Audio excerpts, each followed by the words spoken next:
Hello friends. Now during the course of an interview, when an IO sees the PIQ, he looks at your academic performance and he sees some variations. So it is very natural for him to ask you the reasons for variations, if they have come down, especially why, what is the reason for that. Now why does he ask these questions? Nobody can have very linear scoring. Variations are part of your academic career always.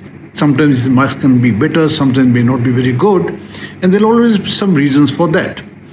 Now, understand, variations to 5%, 10% are not very abnormal.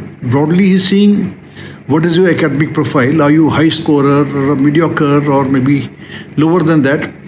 Within that bracket, one should continue. And if you have a variation of 5-10%, it's not a very great issue. Even that they ask you, maybe you may have taken part in some sports activities or some issues, or the paper was tough, or you're expecting more, you didn't get. So all that thing is all right, can be explained.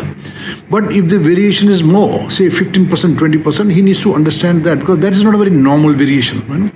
After you think of it, if a candidate can get about say 85, 90% marks, it comes to 60%, a gap of 15-20%, obviously there's something more than taking part in a game or going to the district level or doing NCC.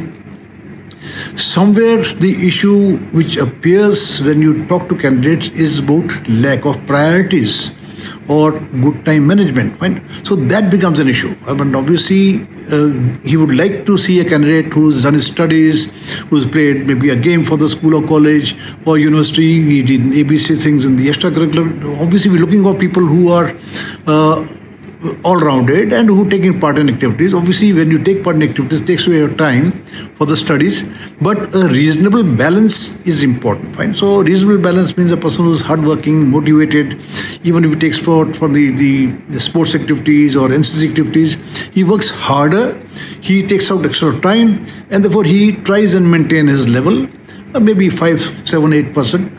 Can happen. That's not a great issue. But if it is more than that, somewhere it indicates that issue of maybe time management or priorities or focus, etc. That is what is rooted. So therefore, think of yourself, introspect yourself, and speak appropriately. Fine. Don't just say I was careless. At least you can say, yes, I was involved in these sports, I was involved in this activity, even though I tried, I couldn't get the marks which I expected. Certainly, I worked hard after that one. So that kind of thing would be okay. See, he also sees, even if you come down at some stage and you realized, have you made efforts to improve? And if he sees that there is an evidence of you improving, becoming serious, I think he would not be, he'll take that into account. If he sees that kind of a laparwahi or imbalance, that is not a good thing. One can have a drop once in a while, but provided you learn the right lessons and there's an evidence of you to improve that. Thank you.